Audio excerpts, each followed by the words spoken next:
When she first came in, I never thought I'd be in bed together with her, but somehow it happened. It all started when I got busy with things and wanted to hire a maid. I hadn't really thought much about it when I first hired her. I needed help around the house, someone to clean while my husband worked late into the evenings. It was supposed to be simple routine, nothing more. But then, she walked in.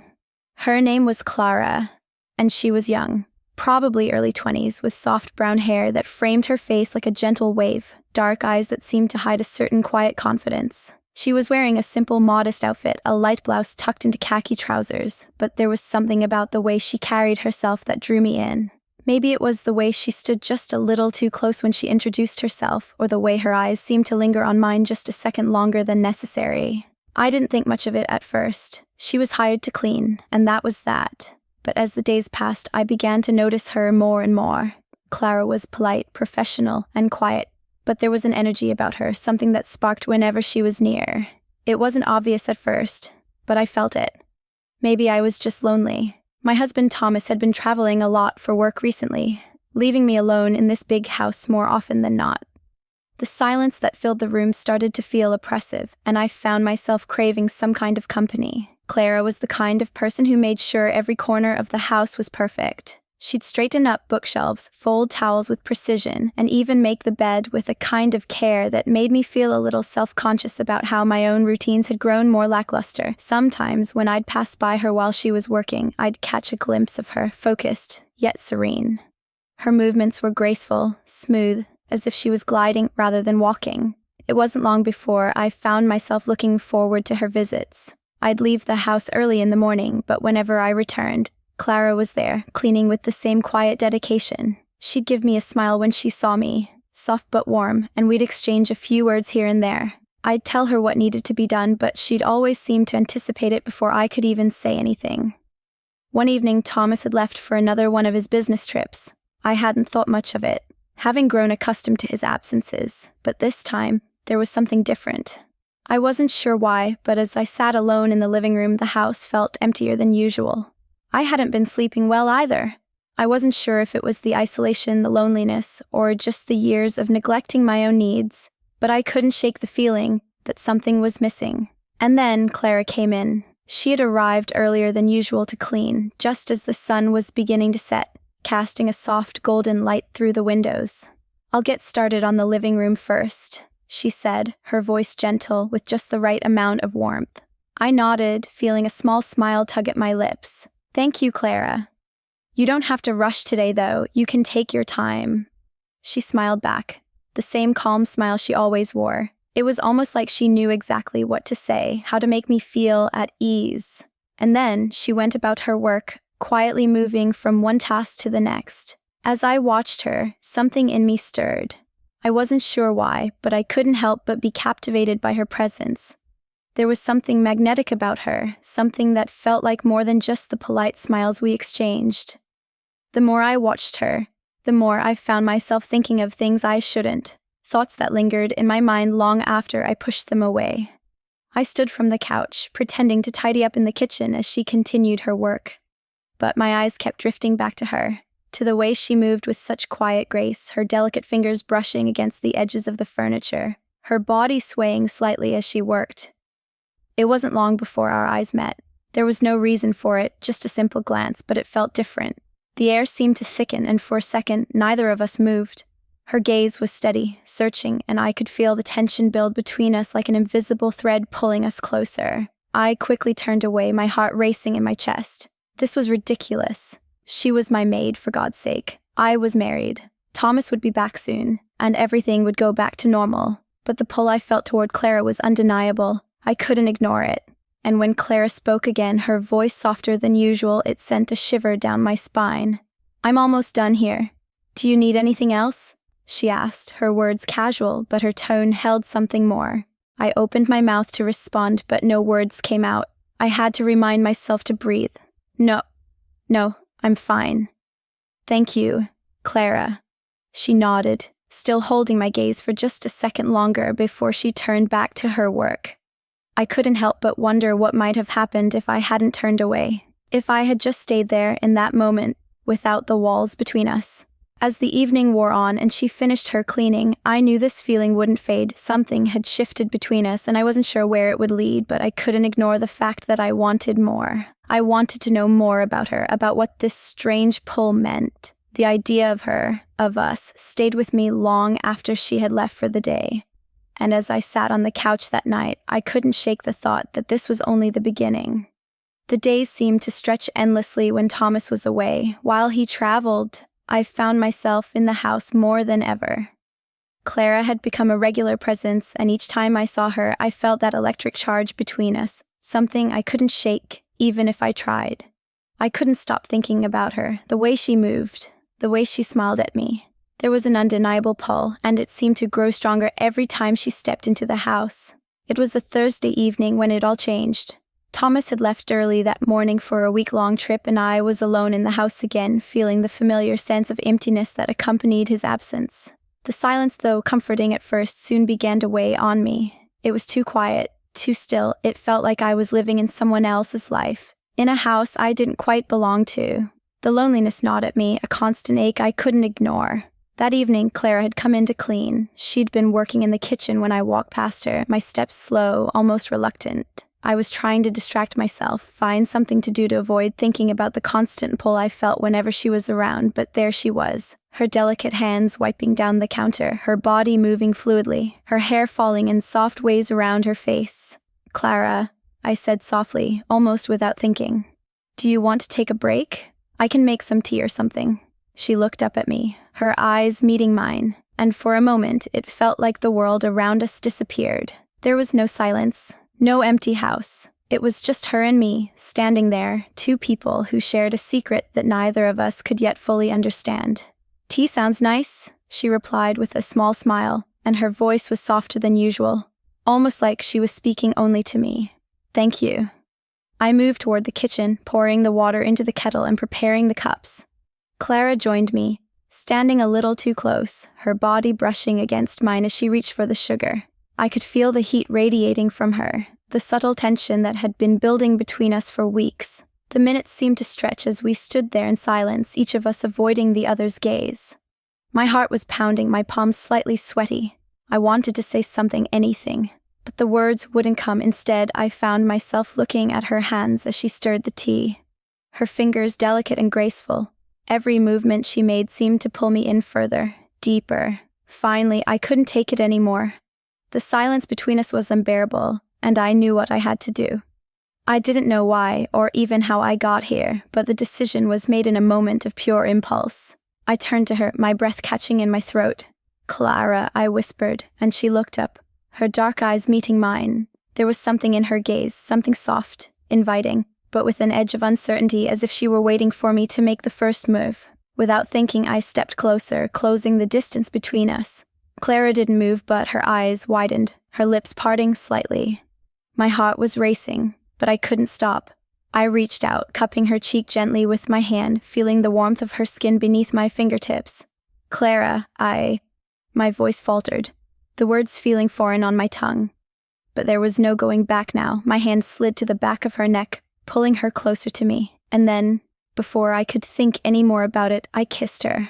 It was a soft, tentative kiss at first. My lips brushed against hers, unsure but full of longing. Clara froze for a moment as if she hadn't expected it, but then she kissed me back. Slowly at first, testing, hesitant, but then the moment deepened and her lips pressed against mine with a growing urgency that mirrored my own. I could feel my pulse racing as her hands moved to my waist, pulling me closer to her. The warmth of her body was intoxicating, and I couldn't pull away even if I wanted to. The kiss became more desperate, more consuming, as if we were both trying to make sense of what was happening between us. When we finally pulled away, our breaths were ragged, and I could feel my cheeks burning with heat. I didn't know what to say, didn't know if there were any words that could explain what had just happened. I felt guilty, ashamed, but also alive. More alive than I had felt in months. Clara stepped back, her hands still resting lightly on my hips. She seemed just as breathless as I was, her eyes dark with confusion and desire. I shouldn't have," she whispered, her voice trembling. I looked at her, unable to form the words. Part of me wanted to apologize, to tell her that this was a mistake. But another part of me, an overwhelming, uncontrollable part, knew it wasn't a mistake. Not really, I shook my head, taking a step closer to her once more. No, I whispered. You don't have to say anything. I paused, unsure of what I was about to say, but it didn't matter. The moment was too intense, too fragile. She looked at me, her lips slightly parted, and for a long moment, neither of us spoke, but then she nodded, her expression softening. I think maybe this is what we both needed, she said quietly, her fingers brushing against mine. I felt a wave of relief wash over me, but it was quickly replaced with a fresh wave of uncertainty. What did this mean? Where did we go from here? But before I could ask, Clara stepped back, giving me a small, almost shy smile. I'll finish up with the tea, she said, her voice steady again, but with that same underlying tension. You can take a seat. As she moved away to finish the tea, I found myself frozen in place, my heart still racing. The kiss had left me wanting more, yet at the same time, I felt more confused than ever, and as the minutes passed, I realized this was just the beginning. Just the first step into something neither of us could turn back from. The days following the kiss were filled with confusion and desire. I couldn't stop thinking about it. The taste of Clara's lips, the softness of her touch, the way she had pulled me closer to her, like she was just as hungry for me as I was for her. But as much as I wanted more, I couldn't bring myself to act on it. There were too many things holding me back. Guilt, confusion, and most of all, my marriage. Thomas was still away, and I tried to bury myself in the emptiness, pretending nothing had changed. But Clara's presence in the house had shifted something in me that I couldn't ignore. I found myself seeking her out more, lingering in the room she worked in, just to be near her. The way she would glance at me from the corner of her eye, the warmth of her smile, the small touches that seemed to linger just a moment too long, it was all driving me wild. One afternoon, a few days after the kiss, Clara arrived as usual to clean. I had been pacing around the house, restless, trying to focus on something, anything, other than the tension that seemed to hang in the air. Thomas had left for another business trip, and I knew that meant I'd be alone again for at least a few days. The house felt too big, too empty without him, but Clara's presence was something else entirely. She was in the kitchen, organizing the cabinets when I walked in, and for a brief second I forgot to breathe. There she was, wearing that simple black dress she always wore when she cleaned. Nothing flashy, but it hugged her curves in just the right way. Her hair was pulled back into a loose ponytail, and she was humming softly to herself as she worked. She looked so beautiful, so effortless. "Hey, Clara," I said, trying to sound casual, though my voice betrayed me. She turned toward me, that same soft smile on her lips. "Hey, how's it going?" she asked, her voice gentle but with an underlying warmth that I could feel all the way down to my core. I leaned against the counter, unsure of what to say. The tension from that kiss still hung between us, thick and heavy, and I wasn't sure how to move forward from it. But Clara didn't seem uncomfortable. If anything, she seemed more confident, like she knew something I didn't. "I've been thinking about the other day," I said, unable to keep the words from slipping out. Clara stopped what she was doing, her hands resting on the counter as she turned to face me fully. "I know," she said softly, her eyes locking with mine. "I've been thinking about it too." My heart pounded in my chest. "Clara, I don't know what to do." Before I could finish, she was right there in front of me, her hand gently cupping my cheek. "You don't have to say anything. I feel it too. She hesitated, her voice barely above a whisper. "I want to be with you." I swallowed hard, the words catching in my throat. What was I doing? What was happening between us? But in that moment, I didn't care. My hands found her waist, pulling her closer, and she didn't resist. Our lips met again, softer this time, but with a hunger that felt almost desperate. Clara kissed me like she knew exactly what I needed, like she had been waiting for me to give in. Her hand slipped into my hair, tugging me closer as the kiss deepened. I could feel the warmth of her body pressed against mine, the soft curves of her chest against my own, and I knew that this was more than just a kiss. When we finally pulled away, both of us breathless and flushed, Clara's eyes searched mine full of uncertainty. "Are you sure about this?" she asked, her voice trembling. I didn't answer right away. Instead, I reached down, sliding my hands under the hem of her dress, feeling the soft skin of her thighs beneath my fingertips. I wanted more, needed more. "Please," I whispered, "don't stop." Clara's breath hitched, but she didn't hesitate. She kissed me again, harder this time, as if we were both trying to make up for all the moments we had denied ourselves. Her hand slid up to my chest, pushing my blouse open with a quick, urgent movement. I let her, my body responding to her touch in ways I hadn't expected. We moved toward the couch, our kisses never breaking as she gently guided me down. Clara was on top of me now, her body pressing into mine, with an intensity that sent a shock of electricity through me. I could feel her heart beating against my chest, and I knew she was just as lost in this moment as I was. I tugged at her dress, pulling it up over her head, my fingers brushing against the smooth skin of her back. She wasn't wearing a bra, and my hands found her soft breasts, gently cupping them, feeling her nipples harden beneath my touch. Clara moaned softly, her lips trailing down to my neck, kissing and nibbling at the sensitive skin. Her hands were at my waist now, slipping under my skirt, tugging at my panties. I shivered in anticipation as she finally pulled them off, her fingers grazing my skin. I was aching for her, aching for something real, something that would fill the emptiness inside me. "Clara," I gasped, my voice thick with need. "Please." She didn't need any more encouragement. She slid down between my legs, her lips finding the sensitive spot on my inner thigh. The moment she kissed me there, I gasped, my body trembling with desire. I had never felt anything like this, never felt so alive, so wanted. Her fingers found their way to my core, and as she slid inside me, I couldn't help but cry out in pleasure. She moved slowly at first, teasing me, letting the tension build until I couldn't take it anymore. My hands found her hair, urging her on, wanting her deeper, harder. We moved together, our bodies synchronizing in a rhythm that felt as natural as breathing. Every touch, every kiss, every movement felt like a promise, a confession of the desire we had both been hiding for so long. And when I finally came, the waves of pleasure crashing over me, I knew this was no longer just a kiss. This was real. This was us. Lost in something neither of us had expected but both desperately needed. Clara collapsed beside me, both of us panting, our bodies slick with sweat. I turned to her, my heart still racing. "I never thought it would be like this," I whispered, still breathless. Clara smiled softly, her fingers brushing a lock of hair from my face. "Neither did I," she murmured. But I knew this was just the beginning. The days after that first time felt like a blur. Clara and I had crossed a line neither of us had ever imagined we would. The heat between us was undeniable, but so was the guilt that followed. My mind constantly raced, torn between the pleasure we shared and the reality of my marriage. Thomas was still away, buried in work, but I knew the moment he came home things would return to normal, or at least that's what I told myself. The next time Clara came over to clean, there was a tension in the air, one that neither of us could ignore. It was as if the very walls of the house knew what had happened between us, and they were holding their breath, waiting for us to make a move.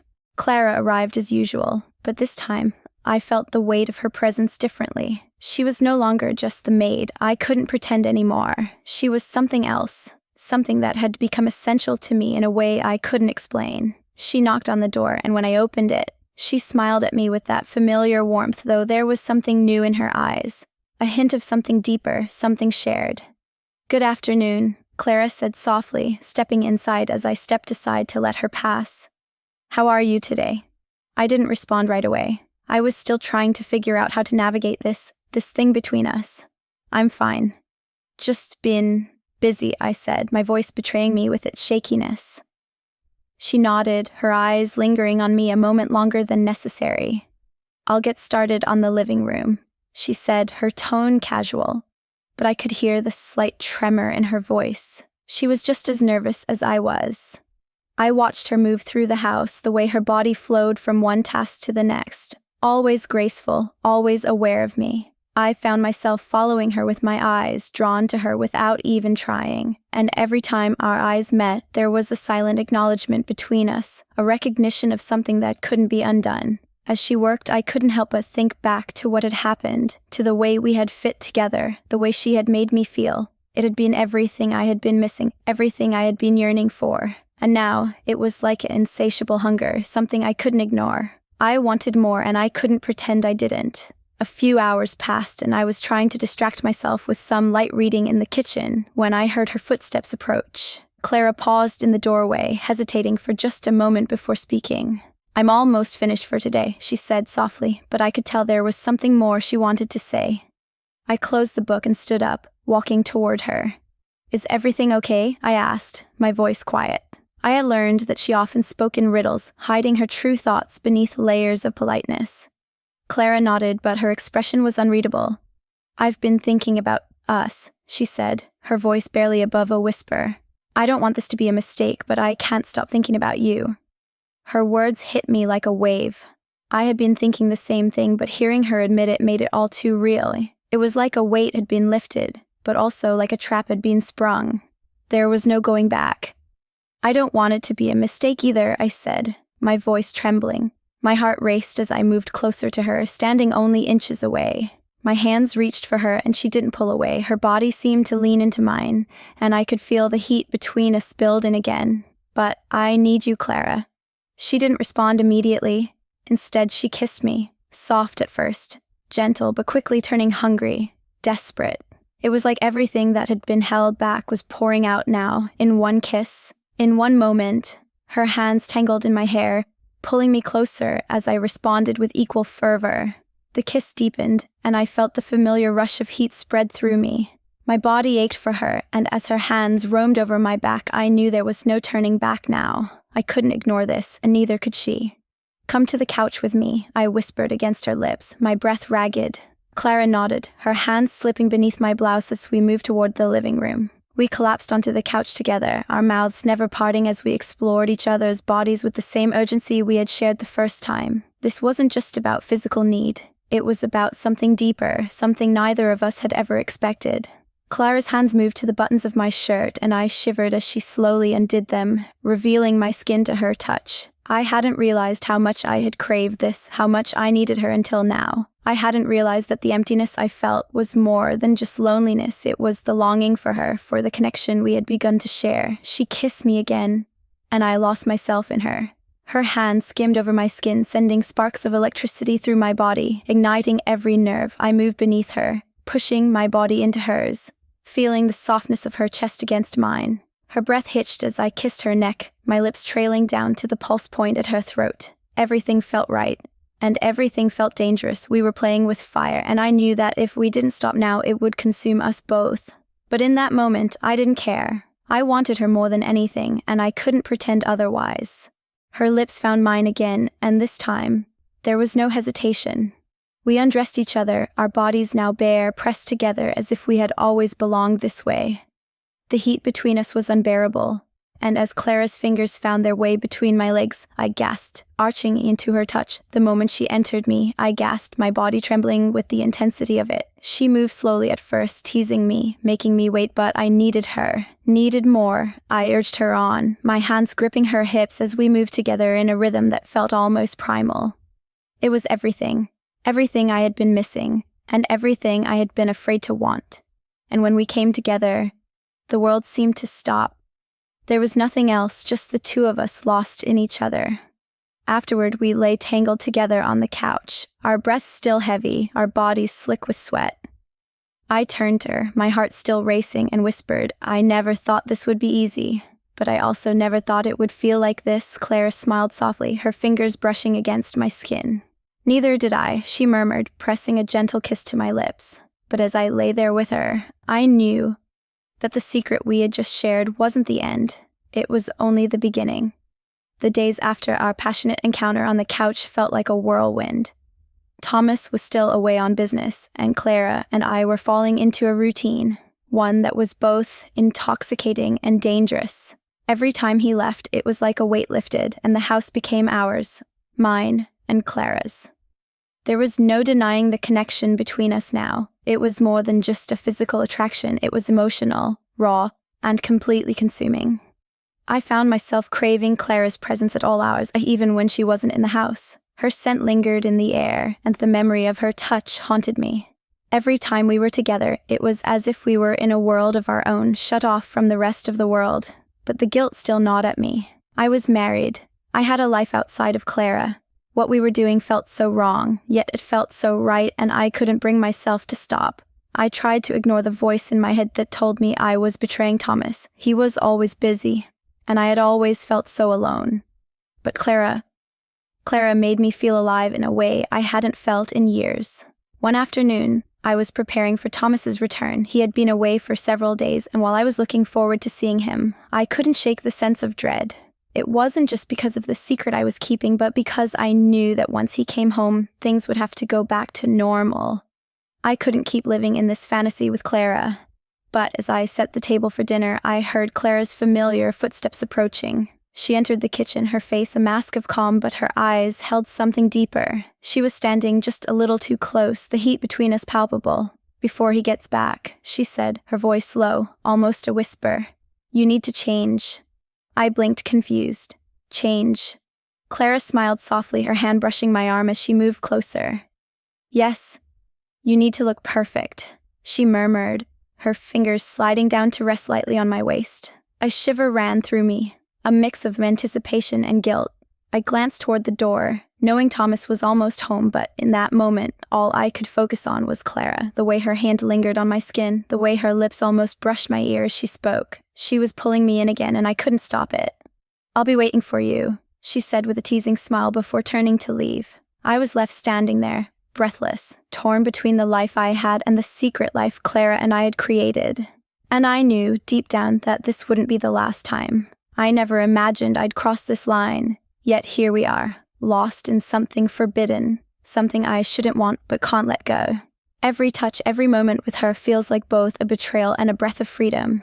What are we now? Tell me, what do you think?